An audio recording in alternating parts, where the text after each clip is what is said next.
Pablo Geldi, muchas gracias por visitarnos. Gracias a vos, Pedro. Bueno, yo decía en el comentario, cuando fallece un médico se rompen los mitos, ¿no? Uno cree que los médicos no se enferman y no fallecen. Con esto de Jesús Amenábar hubo todo un movimiento y ahora todo desembocó en que piden que se le cambie al Néstor Kirchner el nombre. Algunos proponen que sea el Centro de Salud. Me gustaría una postilla sobre eso para que hablemos después sobre la realidad de la provincia. No, a ver, un mensaje a la familia del doctor Amenábar, son todos profesionales, o muchos son profesionales de la salud, por lo menos, con lo que hemos tenido trato. Su padre también fue un excelente médico también en la provincia y bueno, la verdad la tristeza de una muerte como tantas muertes en este año de médicos, enfermeros y gente que trabaja en el área de salud, bueno, mezclados con otros muertos de otros sectores, ¿no? En un año horrible de pandemia, con un virus que es un virus muy grave, bueno, es la verdad una situación muy triste. Bueno, los honores me parece que es importante que se hagan, digamos, me parece bien. Todas las versiones me parece que se pueden hacer, qué sé yo. Yo la verdad es que lo que tenemos que intentar hoy, me parece que eso es lo que él más hubiera querido, me parece, sin querer ponerme en sus palabras, es que trabajar mucho para que la menor cantidad de gente se enferme y para que la mayor cantidad de gente se enferme se trate y se cure y bueno, cuidar mucho al equipo de salud, ¿no? Que es un gran desafío, ¿no? Es un gran desafío porque hay un porcentaje muy alto de médicos y enfermeros que lamentablemente se terminan enfermando. Hoy me enteré, por ejemplo, de que se enfermó el director del Hospital de Concepción, el doctor Secanti. Está bien, acabo de hablar con él, pero bueno, es una enfermedad que tiene su gravedad y que definitivamente es muy contagiosa. ¿Pero por qué me dijo que es alto el número? ¿Que es preocupante? Y sí, claro, porque cuando uno contagia... ¿Pero que estamos por encima de las estadísticas que hubo en otros países? Y es probable que estemos por arriba, creo que estamos cerca del 10%, y bueno, esto tiene que ver con la calidad y la cantidad de equipos de protección personal que tenemos. Bien. Con los protocolos de uso de estos equipos de protección personal, con la organización de nuestros servicios. ¿Qué estamos teniendo alguna falla en eso? Y seguramente, si uno se compara con el uso de la calidad, de la cantidad de equipos, de los protocolos que se usaron, qué sé yo, en Japón, comparado con Argentina, seguramente tenemos fallas en esto. Recordemos que nosotros tenemos un sistema de salud digamos, muy disperso en toda la geografía, no es lo mismo las terapias intensivas en Jujuy, en Salta, en Tucumán, en Cava, en un hospital privado, en el hospital alemán, en el hospital británico, en el hospital público, no es igual. Y además tenemos mucho poliempleo, o sea, hay muchos médicos y enfermeros que trabajan en hospitales públicos y además trabajan en contrahorario en un sanatorio, a veces cubriendo más horas de las normales o las que se debe tener. El cansancio, el hecho de que la pandemia se extienda en el tiempo, cuando se infecta un médico contagia a su equipo y entonces vos tenés grupos de médicos que dejan de trabajar, necesitas recargar más a los que están trabajando, nadie echa la culpa a nada puntualmente. Nosotros desde la Cámara de Diputados, muy al principio de la pandemia, sacamos esta ley Silvio que hacía u obligaba al gobierno nacional a aportar en equipos, a dar el listado de médicos y enfermos. Bueno, todavía no se reglamentó, digamos, estamos trabajando para que el Estado Nacional la reglamente. Bien. Pero desde ya que seguro podemos mejorar en ese tema. Obviamente que en una sociedad que no se cuida, también pasa que es difícil también que todos nos tenemos que cuidar. Hay como un estado de rebeldía. Me parece que es la devolución de una sociedad algo enojada, que no recibió buenos ejemplos de sus dirigencias, que ve las peleas políticas, entonces todo me parece parte de lo mismo. Es muy interesante analizar qué le pasó a la sociedad.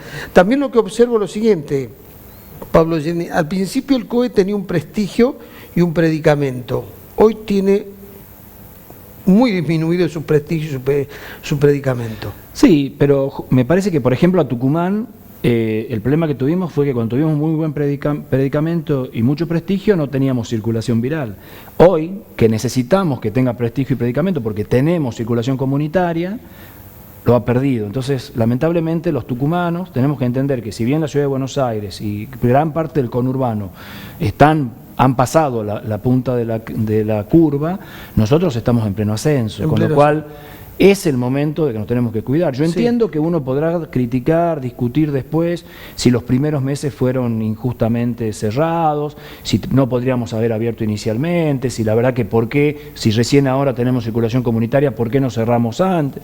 Todo eso se podrá discutir y será el momento de hacerlo. Hoy lo que tenemos que hacer es hoy cuidarnos, porque hoy sí hay circulación comunitaria, hoy cualquier persona con fiebre en la calle tiene coronavirus y hoy el coronavirus sigue siendo tan agresivo y letal como fue en enero cuando empezó en Wuhan, no es un virus más bueno. El gran problema que tenemos es la cantidad de asintomáticos, ¿no? Sí. Que están contagiando y que no saben. Ese es el gran problema de este virus. Este virus ha tenido esta característica que al principio se discutió, después se demostró claramente y hoy vemos que que hay muchos, no se sabe exactamente el porcentaje, pero muchos asintomáticos o muy pocos sintomáticos, un poquito de fiebre, un poquito de garganta, pasa y esa persona se cura, pero tiene potencial durante 14 días de contagiar a muchos. Bien. La otra cosa que me parece, claro, uno va aprendiendo con el COE, fines de agosto cierran los bares, los restaurantes, los gimnasios, pues dijeron que ahí se contagiaba mucha gente.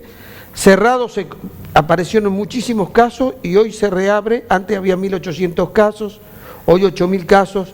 Entonces estas decisiones hacen que también la gente no entienda muy bien cuál es la... es que es difícil. Hay que reconocerle al COE de Tucumán que demoró bastante, digamos, las medidas que tomaron demoraron bastante la aparición de la circulación comunitaria.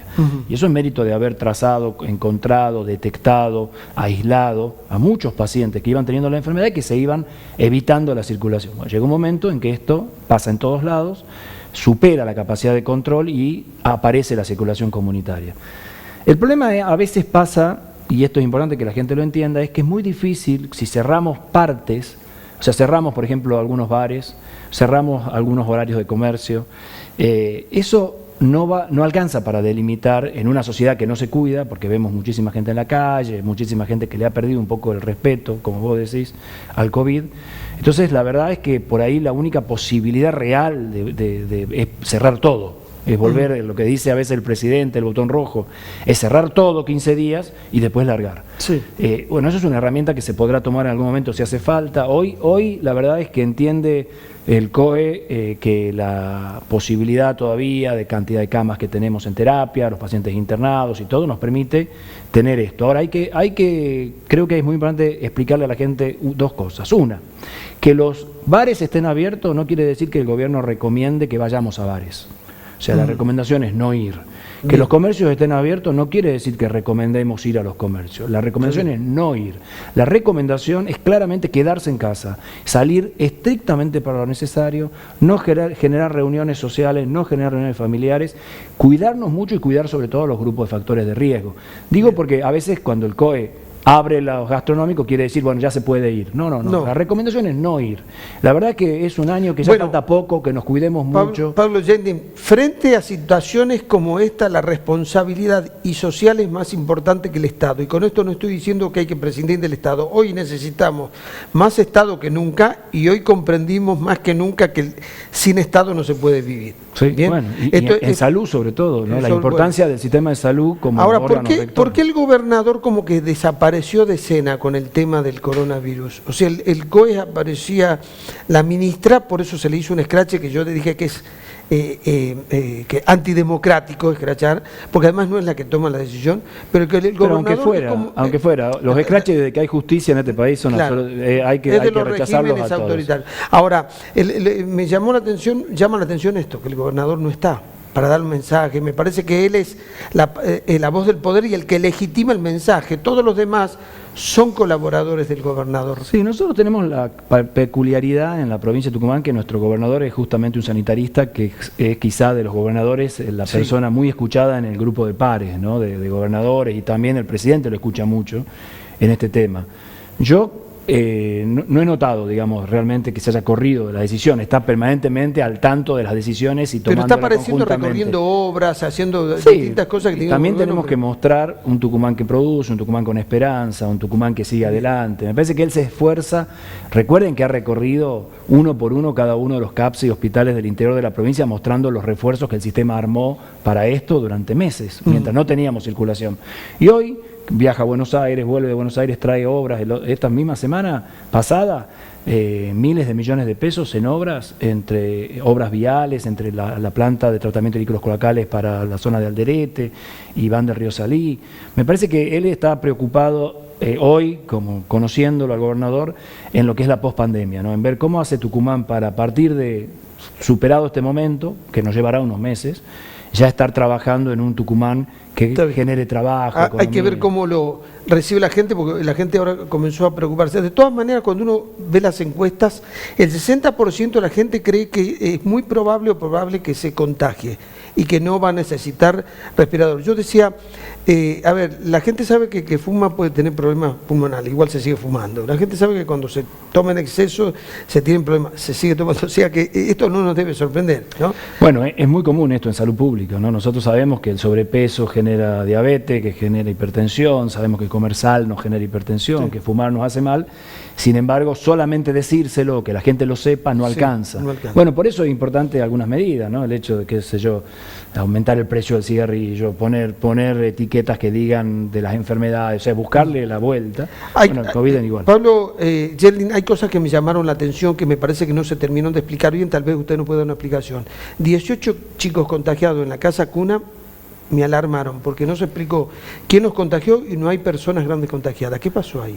No, yo creo que hay un grupo de enfermeros o cuidadores, digamos, de la casa cuna que han dado positivo. Creo que la cosa ha venido de ahí, seguramente. Los chicos, igual los chicos... ¿Y qué pasó? ¿Hubo un descuido? Y bueno, es que es muy contagioso, es imposible que estas cosas... Fíjate lo que pasa con poniendo un ejemplo, las burbujas deportivas en los clubes de fútbol. Sí. Que son personas que es un grupo muy pequeño, profesional, que quieren jugar, que tienen un montón... Igual ingresa el virus y aparecen casos. Sí. En Casa Cuna apareció lo mismo. Por suerte los chicos tienen enfermedades muy benignas con el coronavirus. ¿Por qué?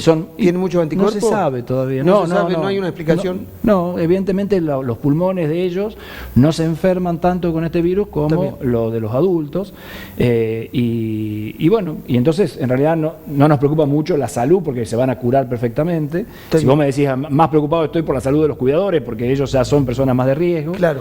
Pero bueno, estas cosas suceden, es imposible, ¿no? El otro tema que me llamó la atención, de pronto hacemos operativos en Capital, en Yerbabuena, y detrás de Capital está Cruz Alta con la cantidad de casos. Explotaron los casos en Cruz Alta. Sí. Está segundo. Sí. Bueno, hubo un momento en esta pandemia en donde muchos creyeron que se le podía poner frontera al virus y cerramos las fronteras y intentamos que esto no sucediera. Hoy está demostrado que no, inclusive yo hablando el otro día con el gobernador le decía que a mi manera de ver, hoy el hisopado para viajar entre provincias y los 14 días de cuarentena que se le piden a las personas cuando viajan de un lugar a otro son absolutamente innecesarios hoy.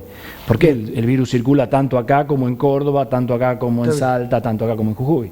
Con lo cual lo que sí es importante es que las personas con síntomas, cualquier síntoma, por más leve que sea, se estudien y se aíslen.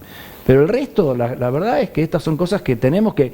La epidemia ha ido cambiando, las fases van cambiando y nosotros tenemos que adaptar las medidas, porque si nos quedamos con las medidas anteriores, quizá estamos usando mal los recursos. Bien. Y me parece que eso es importante. Para terminar, ¿cómo sigue el escenario? Estamos llegando a los 600 casos, alguien de pronto salió a decir vamos a llegar a los 1000 casos y recién vamos a bajar.